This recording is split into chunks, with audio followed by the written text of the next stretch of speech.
एक बार की बात है। एक गांव में एक लड़का रहता था। वो लड़का पढ़ाई में बहुत तेज था, लेकिन किसी कारणवश उसकी पढ़ाई ठीक तरीके से नहीं हो पाती थी, क्योंकि वो लड़का अपने घर की जिम्मेदारियां भी उठाया करता था। वो रोज अपने खेत में जाता, दिन भर काम करता और शाम को घर आकर वो थोड़ी देर ही पढ़ाई कर पाता था। अब जब वो लड़का 12th क्लास में गया तो पूरे गांव वालों को ये लग रहा था कि आसपास के सभी गांव में केवल यही लड़का सबसे ज्यादा अंकों से पास होगा, क्योंकि पूरे गांव वालों को ये पता था कि इस गांव तथा आसपास के सभी गांव में केवल यही लड़का पढ़ने में सबसे ज्यादा तेज है। अब 12th का एग्जाम आया। लड़के ने एग्जाम दिया और जब 12th का रिजल्ट आया तो ये लड़का ठीक से पढ़ाई न करने के कारण 2 सब्जेक्ट में फेल हो गया।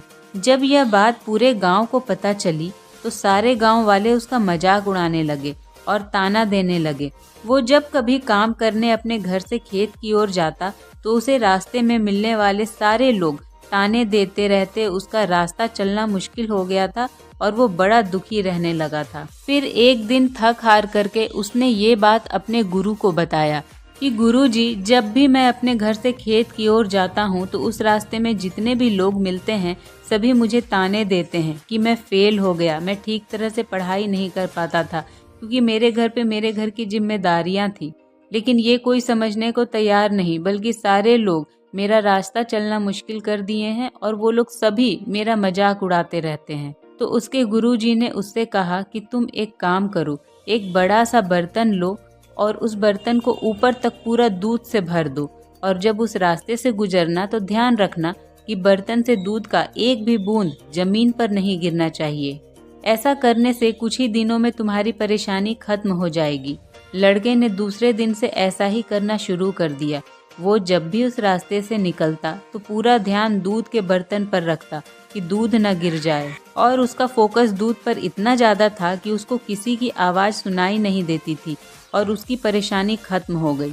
जब उसने अपना फोकस दूध पे लगा दिया तो लोगों की बात अपने आप उसको सुनाई देना बंद हो गया। इससे उस लड़के की परेशानी बहुत आसानी से हल हो गई, क्योंकि अब लोग कुछ भी बोलते, ताने मारते, मजाक उड़ाते, उसका ध्यान दूध से हटता ही नहीं और उसके कान तक किसी की बात आती ही नहीं थी। तो इस कहानी से हमें ये सीख मिलती है कि अपने में इतना घुस जाओ, ढल जाओ, मगन हो जाओ, इतना फोकस्ड हो जाओ अपने काम में कि फालतू के चीजों का आपके ऊपर असर ही ना हो। लोगों की आवाज, लोगों के ताने आपको सुनाई न दे। आपको ये स्टोरी कैसी लगी कमेंट में जरूर बताएं।